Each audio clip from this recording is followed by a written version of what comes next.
France Valais, société de gestion de portefeuille, propose aux épargnants d'investir dans un actif essentiel à notre avenir, la terre.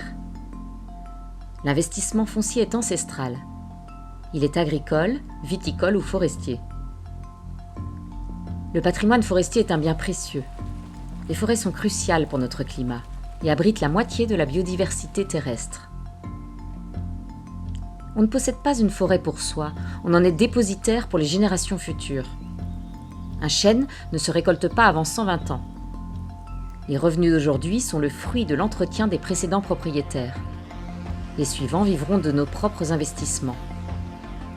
Sans ce lien continu entre les générations, le patrimoine forestier perd de sa valeur. Très tôt, les forestiers ont mis en place des mesures de conservation de la ressource. Dès 1669, les premières ordonnances de Colbert visent à instaurer une réglementation des coupes.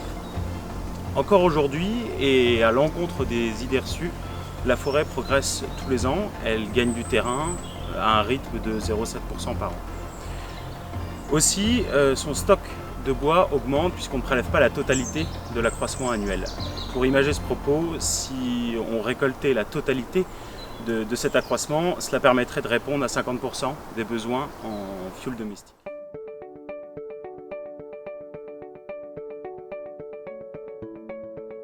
Le bois est un matériau utile. Dans la construction, il peut venir en substitution de l'acier ou du béton, qui sont de grands émetteurs de CO2, tandis que la forêt, avec le bois au contraire, elle en capte.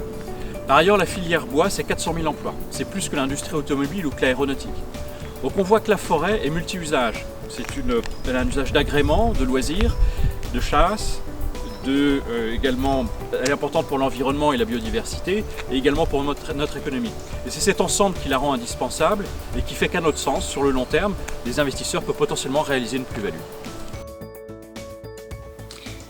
Évidemment, investir en forêt, ça présente aussi des risques. Tempêtes, incendies ou maladies, leur rentabilité et leur valeur ne sont pas garanties.